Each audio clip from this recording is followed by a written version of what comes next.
Hello guys, আসসালামু আলাইকুম। Welcome back my YouTube channel. আশা করি সবাই অনেক ভালো আছেন।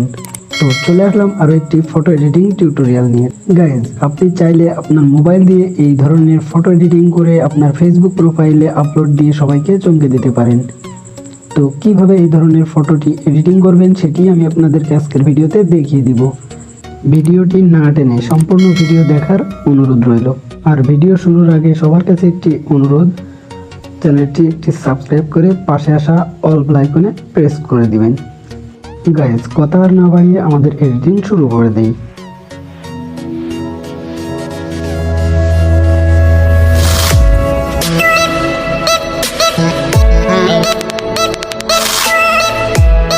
অলরাইট গাইজ, আমাদের আজকের এই ফটো এডিটিং করার জন্য আমরা এই স্ন্যাপচ্যাট নামের অ্যাপ্লিকেশনটি ব্যবহার করব।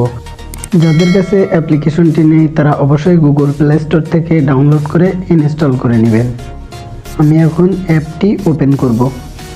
ওকে গাইজ, অ্যাপ্লিকেশনটি ওপেন করার পর আমাদের সামনে এরকম একটি ইন্টারফেস শো করবে। এরপর এখান থেকে আমরা প্লাস আইকনে ক্লিক করব। প্লাস আইকনে ক্লিক করার পর আমাদেরকে সরাসরি গ্যালারিতে নিয়ে চলে আসবে। এখানে গ্যালারিতে থাকা আপনার সকল পিকচারগুলো কিন্তু আপনি দেখতে পাবেন।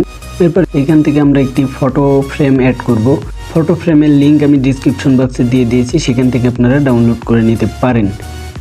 তো এইখান থেকে আমরা ফটো ফ্রেমটিতে একটি ক্লিক করব। ফটো ফ্রেমটিতে ক্লিক করার পর আমরা নিচে কিছু অপশন দেখতে পাবো। এইখান থেকে আমরা টুলসে ক্লিক করব। টুলসে ক্লিক করার পর আমাদের কিন্তু অনেকগুলো টুলস এখানে শো করবে। তারপর এখান থেকে আমরা ডাবল এক্সপ্লোজার নামে যে অপশনটি রয়েছে, আমরা এই ডাবল এক্সপ্লোজারে একটি ক্লিক করব। এরপর এইখান থেকে নিচে দেখতে পাবেন যে ফটো প্লাসের একটি অপশন রয়েছে, আমরা এই ফটো প্লাসে ক্লিক করব। এরপর এইখান থেকে আমি আমার পছন্দের একটি ছবি সিলেক্ট করব। তো আমি এই ছবিটি সিলেক্ট করছি।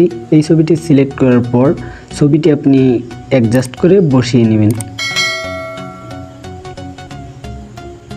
ফটোটি অ্যাডজাস্ট করা হয়ে গেলে এখান থেকে আমরা অপরসিটিটা একটু বাড়িয়ে দিব। অপরসিটিটা বাড়িয়ে দেওয়ার পর আমরা এখান থেকে আবার এই ফটোটির ব্লেন্ডিং অপশন চেঞ্জ করব। তার জন্য ব্লেন্ডিং অপশনে একটি ক্লিক করব। তারপরে লাইটেন অপশনটিতে ক্লিক করে দিব। লাইটেন অপশনটিতে ক্লিক করার পর আমরা আবার অপরচুনিটিতে চলে আসব। তারপর এখান থেকে আমরা একটু অপরচুনিটিটা কমিয়ে নিব। ওকে গাইজ, অপরচুনিটিটা কমিয়ে নেওয়া হয়ে গেলে এখান থেকে আমরা টিকমার্ক করব। টিকমার্ক করা শেষ হয়ে গেলে উপরে দেখতে পাচ্ছেন কিছু অপশন রয়েছে। তো এইখান থেকে আমরা এই অপশনটিতে একটি ক্লিক করব। অপশনটিতে ক্লিক করার পর ভিউ এডিটসে ক্লিক করব। ভিউ এডিটসে ক্লিক করা হয়ে গেলে ডাবল এক্সপ্লোজার নামে একটি অপশন দেখতে পাবেন, এইখানে একটি ক্লিক করবেন। তারপর এখান থেকে ভিউয়ে ক্লিক করবেন। তারপর ফ্রেমটির ভেতরে থাকা ছবিটিকে খুব সুন্দর মতো ইরেজ করে নিতে হবে। ইরেজ করার সময় খুব সাবধানে ইরেজ করবেন, কারণ ছবিটি যদি আপনি খুব সুন্দর করে ইরেজ না করেন তাহলে এত এডিটস করে আপনার কিন্তু আসলে কোনো সফলতা আসবে না। তো সেজন্য আপনাকে এই ছবিটিকে খুব সুন্দর মতো ইরেজ করে নিতে হবে।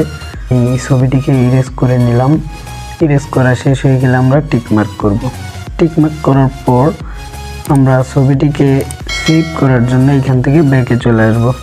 ব্যাকে চলে আসার পর নিচে এক্সপোর্ট নামে একটি অপশন দেখতে পাচ্ছেন। এক্সপোর্ট নামে অপশনটিতে আমরা একটি ক্লিক করব।